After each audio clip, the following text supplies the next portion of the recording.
अनुसार से आप देखना चाहोगे या यूँ कहें कि केमिस्ट्री के अनुसार से देखोगे तो केमिकल रिएक्शन इतना इम्पोर्टेंट है कि अगर आपको ये चैप्टर क्लियर है ना तो अप टू, है ना, अप टू आप अप टू 4th चैप्टर तक आपका हर एक equation almost 80 to 90% you will be able to solve and without remembering that is the most important कि without remembering that you will be able to calculate all the chemical reaction as like mathematics, है ना। जब आप देखोगे तो आपको बहुत अच्छा लगेगा कि ये केमिकल रिएक्शन ऐसे भी किया जा सकता है, ऐसा भी पॉसिबल है क्या, है ना। तो इसका इम्पोर्टेंस बहुत ज़्यादा है। इस बात को ध्यान में रख के हम लोग इसे काफ़ी ब्रीफली में पढ़ेंगे, काफ़ी एक्सप्लेन करके पढ़ेंगे ताकि आपको कोई प्रॉब्लम ना हो। देखो, अगर हम देखें टॉपिक वाइज तो पहला हमारा चैप्टर आता है केमिकल रिएक्शन एंड इक्वेशन, जिसमें आपको देखने को मिलता है कि केमिकल रिएक्शन की बात करें तो केमिकल एक रिएक्शन आता है और दूसरा केमिकल इक्वेशन आता है। तो ये पार्ट ये हो गया आपको एक केमिकल रिएक्शन और दूसरा पार्ट हो गया केमिकल इक्वेशन, ठीक है। अगर हम केमिकल रिएक्शन की बात करें तो केमिकल रिएक्शन किसे कहेंगे, तो कहता है व्हेन 2 और मोर देन 2 क्या, तो सबस्टांस, क्या मैंने बोला, व्हेन 2 और मोर देन 2 सबस्टांस, वो क्या है, तो एलिमेंट और कंपाउंड हो सकता है। कहता है कि are combines to form new substance. जब एक न्यू सबस्टांस का मतलब क्या होगा, जब 2 या 2 से ज़्यादा सबस्टांस एक न्यू सबस्टांस का फॉर्मेशन करेंगे, फिर से आसान है, जब 2 या 2 से ज़्यादा सबस्टांस एक न्यू सबस्टांस का फॉर्मेशन करेंगे उसे हम केमिकल रिएक्शन कहेंगे, ठीक है। अब देखो यहाँ पर कॉन्सेप्ट में अगर देखिएगा तो यहाँ पर एलिमेंट लिखा हुआ है और दूसरा कंपाउंड लिखा हुआ है। यहाँ भी एलिमेंट है और कंपाउंड है, ये दोनों का दोनों क्या है, सबस्टांस है। या तो एलिमेंट की बात कर लो या कंपाउंड की बात कर लो, दोनों क्या है, सबस्टांस है। अब यहाँ पर देखो तो कैसे केमिकल रिएक्शन टेक प्लेस हुआ है ना। तो हाइड्रोजन और दूसरा ऑक्सीजन, हाइड्रोजन ऑक्सीजन से कंबाइन कर रहा है और H2O का फॉर्मेशन कर रहा है ना।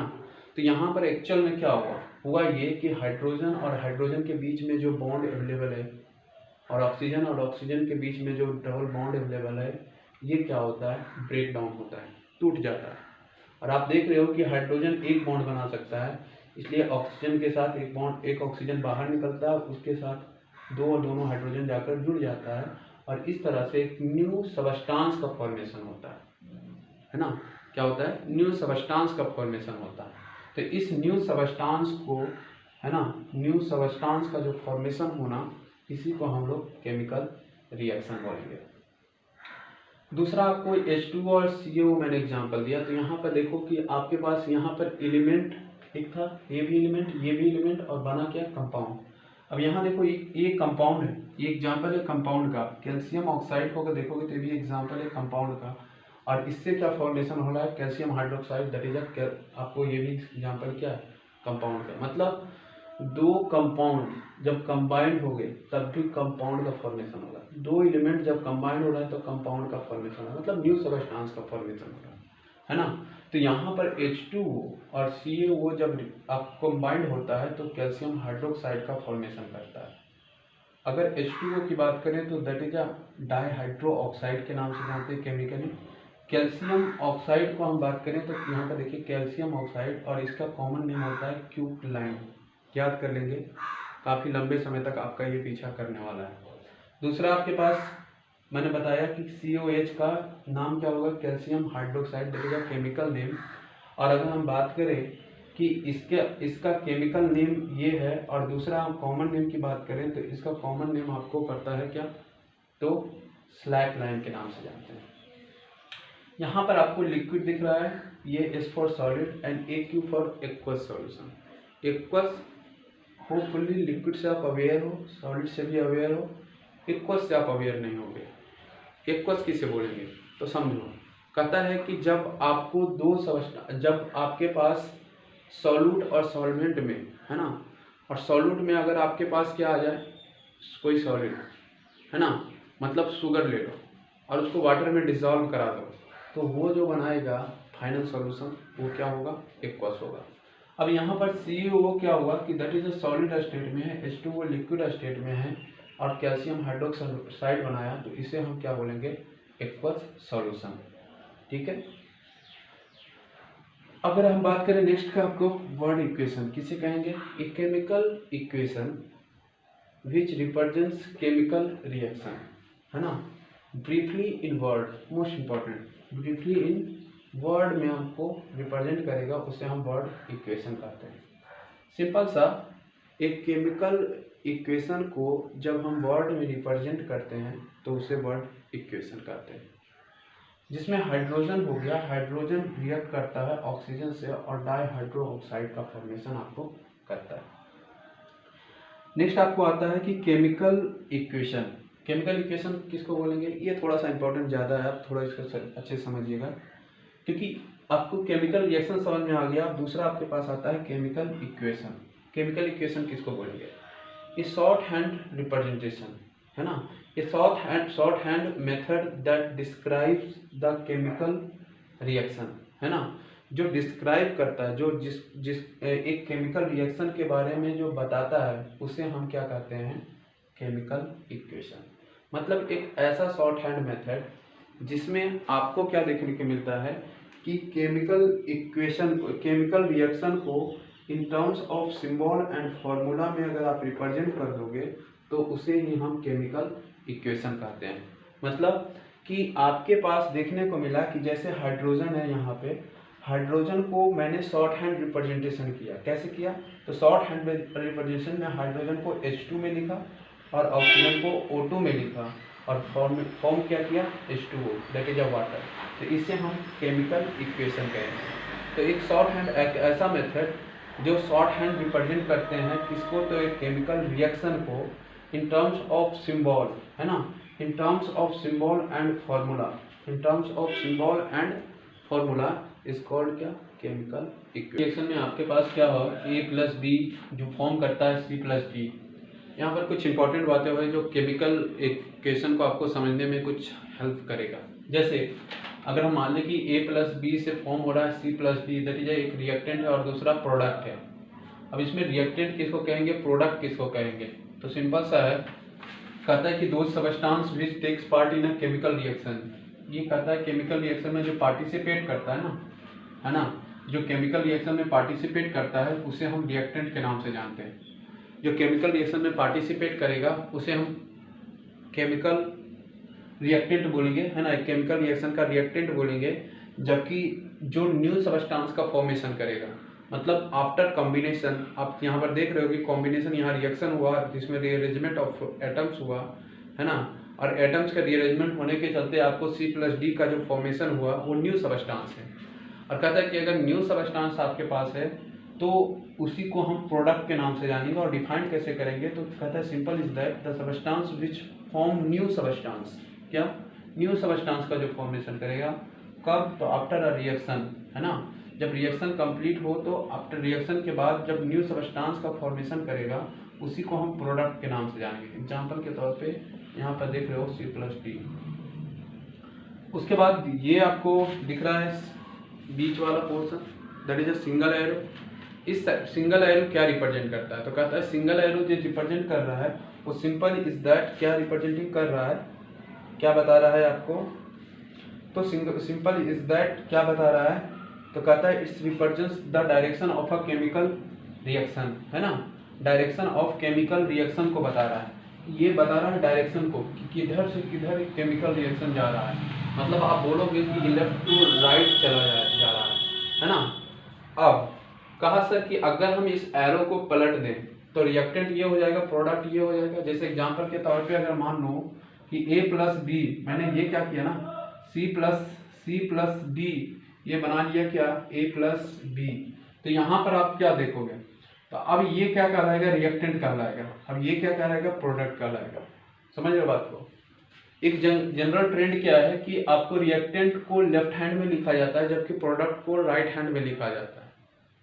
अगर केमिकल रिएक्शन में सिंगल एरो के डायरेक्शन को बदल दिया जाए तो वो सिंपल सा बताएगा कि direction will be in another direction, है ना, जो कहता है C+D से A+B का फॉर्मेशन कर रहा है।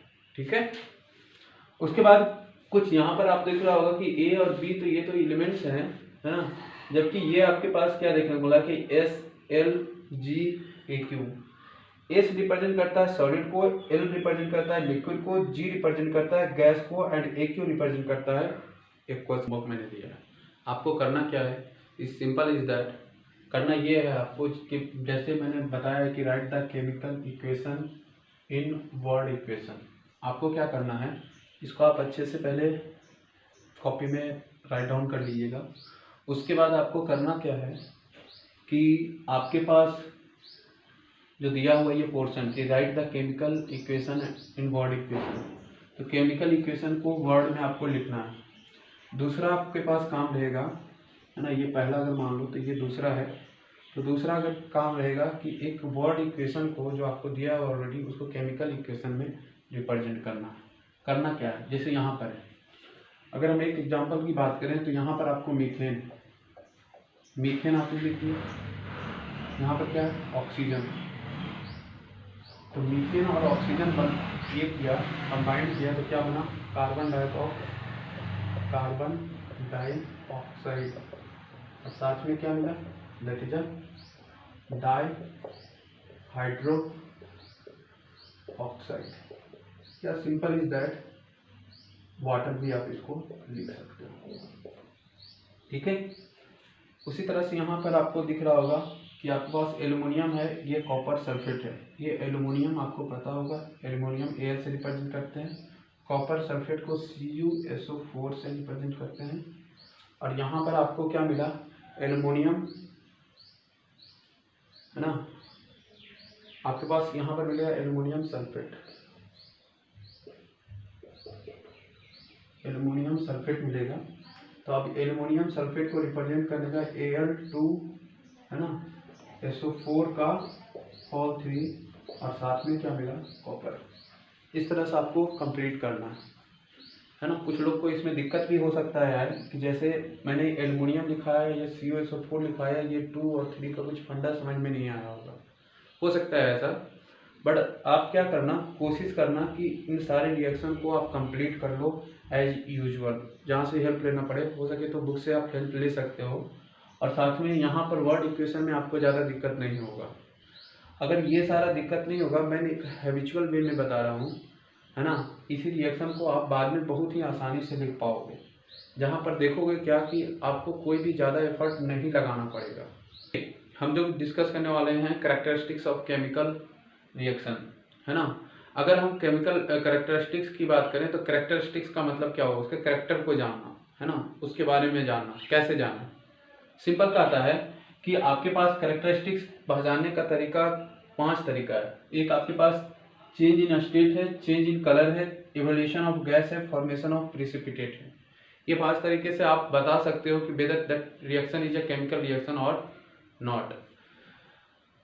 अब अगर हम बात करें कि चेंज इन स्टेट के बारे में, अगर कोई स्टेट में चेंजिंग हो रहा है तो हम उसे क्या बोल सकते हैं, केमिकल रिएक्शन है। ऐसे ज़्यादा कुछ समझ में नहीं आ रहा होगा। जैसे मान लो कि आपको कुछ सिम्टम जानना हो, कैरेक्टरिस्टिक्स जान रहा हो, कि अभी मान लो कि कोरोना का समय चल रहा है, तो corona is a good example for that कि हम क्यों इसको पढ़ रहे हैं। अगर मैं बोलूँ कि आपको कोरोना है या नहीं, आप क्या बोलोगे, मेरे अंदर वैसा कैरेक्टर अगर पाया जाएगा, खांसी होगा, सांस लेने में दिक्कत होगा, बुखार बहुत तेज़ी से आएगा, तो ऐसे में हम बोलेंगे कि कोरोना का कुछ सिम्टम पाया जाता है। अब एक केमिकल रिएक्शन के लिए क्या जरूरी हो जाता है कि चेंज इन स्टेट अगर होगा, है ना, अगर चेंज इन स्टेट होगा, अगर ड्यूरिंग द रिएक्शन अगर स्टेट में कोई चेंजिंग होगा तो हम समझेंगे कि केमिकल रिएक्शन है। समझ रहे हो कि आपके पास हाइड्रोजन और ऑक्सीजन क्या हो रहा है, तो कहता है कि पहले तो इसका डेफिनेशन समझिए। कहता है कि चेंज इन स्टेट, ये reaction in which change it's physical state, physical state के बारे में कह रहा है, मतलब सॉलिड, लिक्विड या गैस। तो सॉलिड, लिक्विड, गैस में आपको देखने को मिल रहा है कि चेंज इन स्टेट, स्टेट में अगर चेंजिंग आए तो उस केमिकल रिएक्शन, उस रिएक्शन को हम एक केमिकल रिएक्शन कह सकते हैं। जैसे एग्जांपल में हम कहते हैं कि हाइड्रोजन और ये ऑक्सीजन, ऑक्सीजन ये कंबाइंड होता है, फॉर्म करता है H2O का फॉर्मेशन करता है ना। तो यहाँ पर देखो हाइड्रोजन और दूसरा ये ऑक्सीजन, हाइड्रोजन किस फॉर्म में है, तो गैसियस फॉर्म में, ऑक्सीजन किस फॉर्म में है, तो that is a gaseous form में। और गैसियस फॉर्म में कंबाइंड होने से ये लिक्विड फॉर्मेशन, लिक्विड का फॉर्मेशन हुआ। मतलब क्या हुआ कि H2 एंड O2 एक दूसरे में कंबाइंड हुआ और फॉर्मेशन किसका हो गया, H2O का। आप यहाँ क्या देख रहे हो, ये G एंड यहाँ पे L हो गया, मतलब दो गैस कंबाइंड होता है और एक लिक्विड का फॉर्मेशन हो रहा है। दूसरा आपके पास AgCl है, AgCl है ना, जिसको हम सिल्वर क्लोराइड के नाम से भी जानते हैं।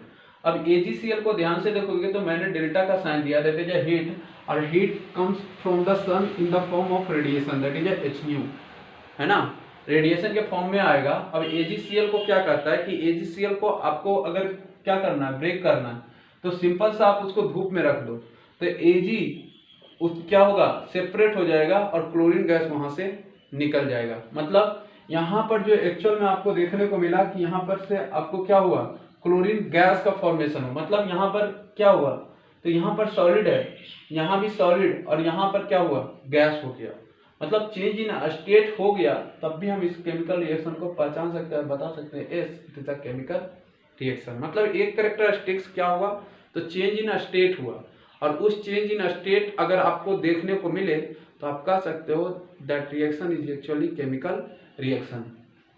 दूसरा आपका आता है चेंज इन कलर, किसको बोलेंगे, change in colour, A reaction which change its colour, है ना, कलर अपना चेंज करता, कब, तो during the chemical reaction, chemical reaction के दौरान अगर अपना कलर चेंज करता हो तब भी उसको हम एक केमिकल रिएक्शन बोलेंगे। जैसे अगर आपके पास आयरन है और कॉपर सल्फेट है, तो हम क्या करते हैं, दोनों को रिएक्शन कराते हैं, ये काफी क्या होता है, स्लो प्रोसेस रिएक्शन होता है। कॉपर सल्फेट एक क्रिस्टल फॉर्म में पाया जाता है, और अगर हम वाटर में डिसॉल्व कर दें तो ये डिसॉल्व भी हो जाता है। उसके बाद क्या करते हैं, आयरन के छोटे छोटे नेल्स को आप जैसे ही डालोगे ना, जिसका रियल कलर कैसा होता है, सिल्वरी ग्रे कलर का होता है। इसका मतलब जैसे ही आयरन को जब आप कट करते हो तो एक्चुअल में वो शाइनिंग देता है ना, उसी कलर को एक्चुअली हम सिल्वरी ग्रे कलर कहते हैं। CuSO4 की बात करें तो that is a copper sulphate, है ना, कॉपर सल्फेट को अगर आप वाटर में डालोगे तो इसका कलर हो जाता है ब्लू। उसके बाद हम क्या करते हैं, आयरन को इसमें इसके अंदर डाल देते हैं, मतलब इसके अंदर एक सॉल्यूशन बन गया, वो आयरन के नेल को हम क्या करेंगे, मतलब आपके पास एक सॉल्यूशन बन गया ये कॉपर सल्फेट का, और आयरन का एक टुकड़ा को हम डाल दिए इस तरह से। जैसे ही डालें तो क्या होता है, FeSO4 का फॉर्मेशन हो जाता है, जिसका मतलब क्या होगा, जो अभी तक आपको क्या था, सिल्वरी ग्रे कलर में था, वो रेडिश ब्राउन कलर में कन्वर्ट हो जाता है, ये पोर्शन रेडिश ब्राउन कलर में कन्वर्ट हो जाता है। और ये क्या बन गया, फेरस सल्फेट और कॉपर। मतलब एक केमिकल रिएक्शन को मैंने क्या जाना कि स्टेट चेंज करने से पहचान सकते हैं, दूसरा को हम कैसे पहचान सकते हैं, तो कहता है कुछ केमिकल रिएक्शन ऐसे भी होते हैं जिसमें आपको कलर अगर चेंजिंग देखने को मिले तब भी बता सकते हैं कि yes it's a chemical reaction. ये बहुत ही कॉमन रिएक्शन है, मैग्नीशियम को ऑक्सीजन से रिएक्शन करा और मैग्नीशियम ऑक्साइड बन गया, है ना। अगर मैग्नीशियम को अगर आप देखोगे तो सिल्वरी व्हाइट कलर में ये भी दिखता है, और सिल्वरी व्हाइट कलर में अगर दिखता है, हम क्या करते हैं, ऑक्सीजन के प्रेजेंस में हम जब इसको जलाते हैं तो ये डेजिंग लाइट जनरेट करता है। और अगर आप उसको सिल्वरी व्हाइट जो एक्चुअल में अवेलेबल था, जब उसका ऑक्साइड को देखोगे ना तो गजब सा व्हाइट हो जाता है ना। व्हाइट इन द सेंस उसका कलर क्या होता है, ऑक्साइड का, मतलब जलने के बाद का जो राख होता है वो क्या कन्वर्ट किस में, कौन सा कलर में हो जाता है, व्हाइट कलर में। था किसमें, सिल्वरी व्हाइट कलर में था, और कन्वर्ट किसमें हो गया, सिर्फ व्हाइट कलर में। समझ लो, मतलब इस रिएक्शन से हमने ये सीखा कि आपके पास जो मैग्नीशियम एक्चुअल में चेंज इन स्टेट करने से भी आपको क्या देखने को मिलता है कि उससे हम बता सकते हैं कि आपको एक केमिकल रिएक्शन हो रहा है। अगर तीसरे नंबर की बात करें तो evolution of gas it's the most important part. कहता है कि कुछ रिएक्शन ऐसे होते हैं जो इवोल्यूशन ऑफ गैस से हम पता लगा सकते हैं कि एक केमिकल रिएक्शन के दौरान अगर इवोल्यूशन ऑफ गैस होता हो तब हम बता सकते हैं क्या कि that is a chemical reaction is taking place. जैसे सिंपल एग्जांपल है कि कार्बन को जब ऑक्सीजन से रिएक्शन कराते हैं तो कार्बन डाइऑक्साइड बनाता है, और वो कार्बन डाइऑक्साइड गैसियस फॉर्म में बनता है, यहां से निकल गया तो कार्बन डाइऑक्साइड बना। तो इससे हम बता सकते हैं कि it is a chemical reaction. अगर हम CaCO3 की बात करें तो CaCO3 क्या हो रहा है कि जैसे ही हीटअप कराते हैं, इसको बोलते हैं कैल्शियम कार्बोनेट। कैल्शियम कार्बोनेट लिख लीजिए, कैल्शियम कार्बोनेट। इसको बोलते हैं calcium oxide. Calcium oxide, calcium carbonate को अगर हीटअप कराते हैं तो हीटअप कराने के बाद आपको कैल्शियम ऑक्साइड और साथ में कार्बन डाइऑक्साइड वहां से मिलता है। ठीक है, तो यहाँ पर क्या हुआ, एक्चुअल में गैस का फॉर्मेशन हुआ। कौन सा गैस, दैट इज CO2 का, है ना। तो यहाँ भी आपको क्या देखने को मिला, गैस फॉर्मेशन हुआ, यहाँ भी गैस फॉर्मेशन हुआ। तो इस कैरेक्टरिस्टिक्स से भी हम एवोल्यूशन ऑफ गैस के कैरेक्टरिस्टिक्स से मतलब एक ऐसा सिम्टम जिससे हम बता सकते हैं कि S it's a chemical reaction. Next आपके पास H2O है। H2O को इलेक्ट्रोलाइसिस कराते हैं। इलेक्ट्रोलाइसिस होता है ना कि आपके पास NaCl का एक सॉल्यूशन हो गया, सॉरी वाटर है, और वाटर से हम लोग 2 पोल डालते हैं, पढ़ेंगे हम लोग काफी डिटेल में। इलेक्ट्रोलाइसिस जब इलेक्ट्रिसिटी इस दोनों पोर्शन से प्लस माइनस से पास कराते हैं ना, तो आपको देखने को मिलता है कि एक पोल पे हाइड्रोजन और दूसरे पे ऑक्सीजन आपको ये करने को मिलता है ना। तो ये आपको, ये निगेटिव है ये पॉजिटिव है ना। तो आपको क्या होता है कि हाइड्रोजन एंड ऑक्सीजन सेपरेटली इस दोनों फॉर्म में मिल जाता है। तो इसी को हम क्या देखते हैं कि यहाँ पर भी गैस इवॉल्व हो रहा है और ये गैस इवॉल्व हो रहा है। तो इस कैरेक्टरिस्टिक से भी बता सकते हैं कि यहाँ पे केमिकल रिएक्शन हो रहा है। आपको 4th नंबर है प्रिसिपिटेट का फॉर्म करना, PPT। PPT किसको बोलेंगे, प्रिसिपिटेट। तो प्रिसिपिटेट का सिंपल सा मतलब है कि मान लो कि कुछ वाटर में आपने डिसॉल्व कराने की कोशिश किया बट वो डिसॉल्व नहीं हुआ, उसी को हम प्रिसिपिटेट कहते हैं। मतलब वैसा करेक्टरिस्टिक्स, प्रिसिपिटेट उसको बोलेंगे, वैसा करेक्टरिस्टिक्स जो वाटर में इंसॉल्युबिलिटी का करेक्टर दिखाता हो, मतलब वो सॉल्युबल ना होता, तो उसको हम किस फॉर्म में देखेंगे, PPT के फॉर्म में, है ना। जैसे अगर एग्जाम्पल के तौर पे देखें तो कहता है कि पहले तो डेफिनेशन देख लो, ड्यूरिंग द केमिकल रिएक्शन, है ना, ड्यूरिंग द केमिकल रिएक्शन 2 और मोर सबस्टेंस, है ना, combined together in aqueous form, है ना। एक्वस फॉर्म में जब कंबाइंड होता है, ये एक्वस फॉर्म में कंबाइंड होता है, तो कहता है इंसॉल्युबल सबस्टेंस का फॉर्मेशन होता है। किसका फॉर्मेशन होता है, इंसॉल्युबल सबस्टेंस का। तो उसको हम किस नाम से जानते हैं, फॉर्मेशन ऑफ PPT के नाम से जानते हैं। जैसे एग्जाम्पल के अगर तौर पे देखें, देखिए यहाँ पर हो सकता है आपको ना दिख रहा हो, तो यहाँ पर देखिए कि कैल्शियम ऑक्साइड CaO को अगर H2O के साथ रिएक्शन करा देते हैं तो कहता है कि CaOH का हॉल 2 बना लेता है, जिसको बोलते हैं, अगर हम कैल्शियम ऑक्साइड को H2O से रिएक्शन कराते हैं तो हमको कैल्शियम हाइड्रोक्साइड बन जाता है, और ये कैल्शियम हाइड्रोक्साइड जो होता है PPT के फॉर्म में होता है। मतलब ये डिजॉल्व वाटर में नहीं होता है। चूना को आपने पानी में डाला है तो वो क्या कंप्लीट डिजॉल्व होता है, बोलोगे नहीं सर। अगर नहीं डिजॉल्व होता है वही कैल्शियम हाइड्रोक्साइड जो है PPT कहलाएगा।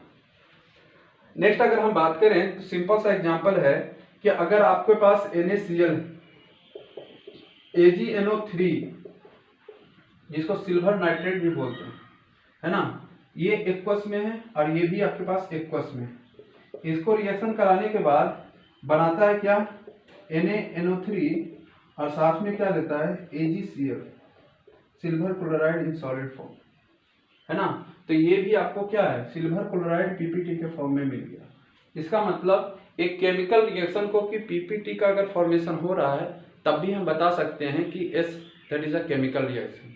इसका मतलब ये हुआ ऑल ओवर कि कोई भी कहीं भी आपको पोर्शन दिख रहा है इन चारों कैरेक्टरिस्टिक्स में, एक और मैं पढ़ाऊंगा चेंज इन टेम्परेचर, यहाँ पर बोर्ड में जगह नहीं था, तो यहाँ पर अगर आप देखोगे क्या कि इस चारों कैरेक्टरिस्टिक्स में अगर कोई भी कैरेक्टरिस्टिक्स अगर आप दिख जाए तो आप बता सकते हो कि वहाँ पर जो चेंजिंग देखने को मिल रहा है इस that is a chemical reaction के चलते हो रहा है ना।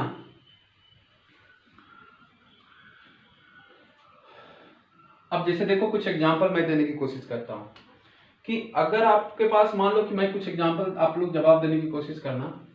बताइए कि आपके पास मान लो कि कोई रिएक्शन है Fe, है ना, थोड़ा सा जगह का कमी हो रहा है, मैं मिटा देता हूँ कुछ,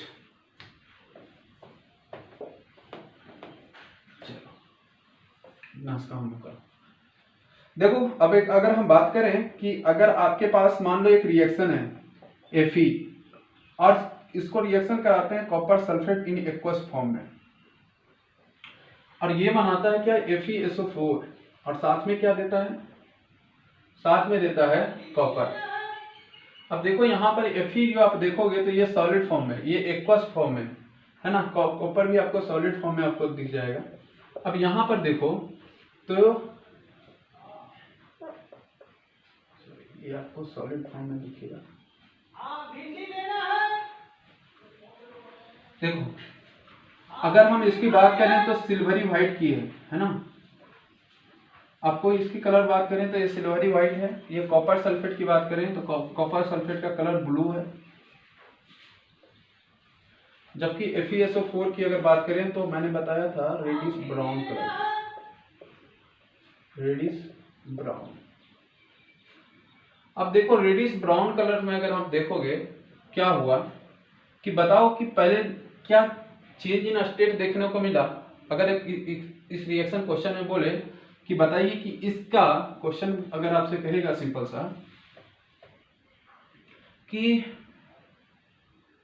सा बोलेगा क्वेश्चन कि how do you know it's a chemical reaction.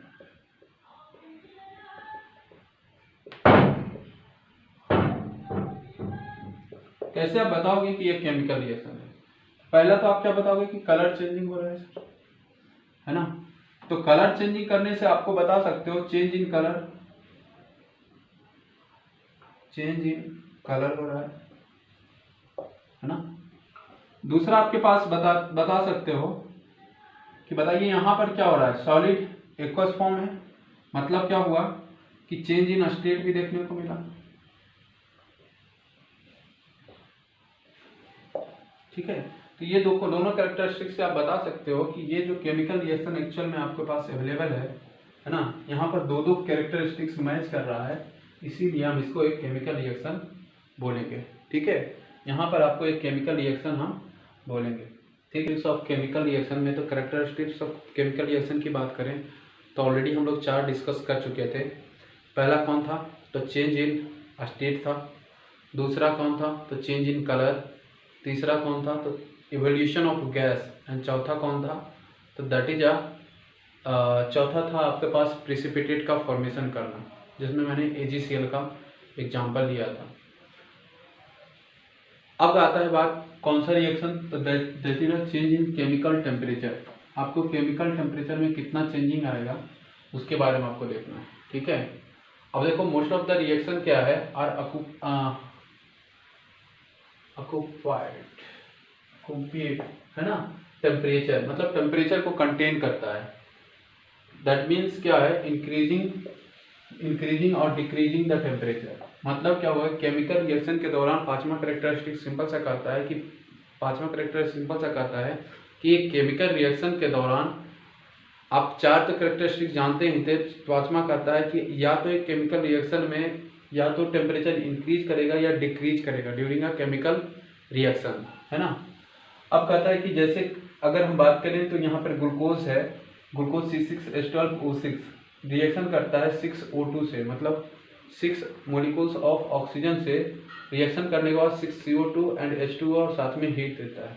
ये हीट ही बताता है आपको क्या कि ये क्या है, चेंज इन टेम्परेचर का कैरेक्टरिस्टिक्स कंटेन करता है।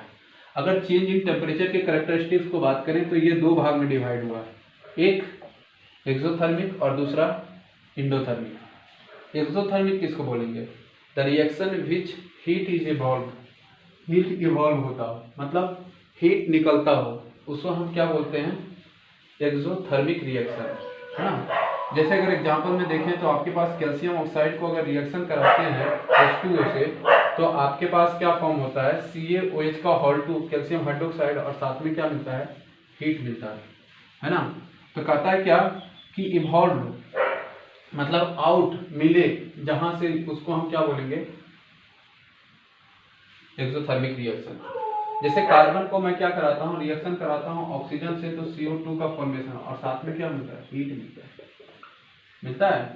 कोई भी किसी चीज को जलाते हो तो क्या होता है, ऑक्सीजन से कॉम्बिनेशन होता है और हीट वहां से आपको देखने को मिलता है। तो यहाँ से भी हीट मिलेगा, तो मतलब आपको हीट मिल रहा हो। एक्सोथर्मिक रिएक्शन वो रिएक्शन होगा जिसमें आपको हीट मिल रहा है। कहाँ से मिल रहा है, तो कह रहा है कि ड्यूरिंग केमिकल रिएक्शन के दौरान आपको हीट मिलेगा, उसको हम एक्सोथर्मिक बोलेंगे। क्वेश्चन नेक्स्ट आता है कि सर एक्सोथर्मिक होता हीट इवोल्व क्यों करता है? तो सिंपल सा कहता है कि जैसे कैल्शियम का ऑक्साइड की अगर बात कर लो तो कैल्शियम ऑक्साइड के बीच में जो बॉन्ड होता है वो बॉन्ड टूटेगा, और जो वाटर के अंदर जो आपको अवेलेबल रहेगा वो भी बॉन्ड क्या होता है, टूटता है। जैसे यहाँ डबल बॉन्ड हो गया, यहाँ पर सिंगल बॉन्ड हो गया, तो ये टूटता है और आपको ये कंबाइंड होके क्या होगा, बनाता है एक नया प्रोडक्ट, देखते हैं कैल्शियम हाइड्रोक्साइड। तो बॉन्ड जुटने या बॉन्ड टूटने से कहीं ना कहीं रिएक्शन का आपको देखने को मिलता है क्या, इवोल्यूशन होता है।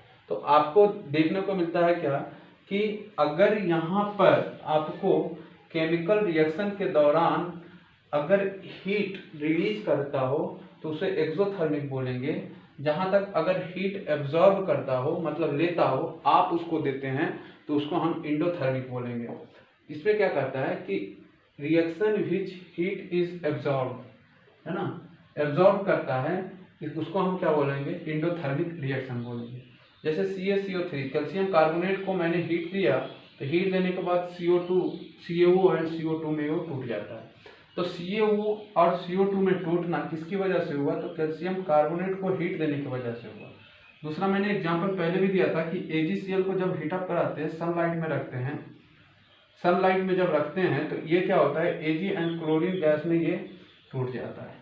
तो आपको क्या मिला कि Ag और Ag क्यों टूटा, तो दैट इज हीट को देने से टूटा। और जब आप दोगे ना, आप दोगे और वो लेगा, ठीक है, आप दोगे और वो लेगा, तो उसके हम क्या बोलेंगे, इंडोथर्मिक रिएक्शन। तो आपने इसको दिया तब ये टूटा, तो उसको हम क्या बोलेंगे, इंडोथर्मिक रिएक्शन।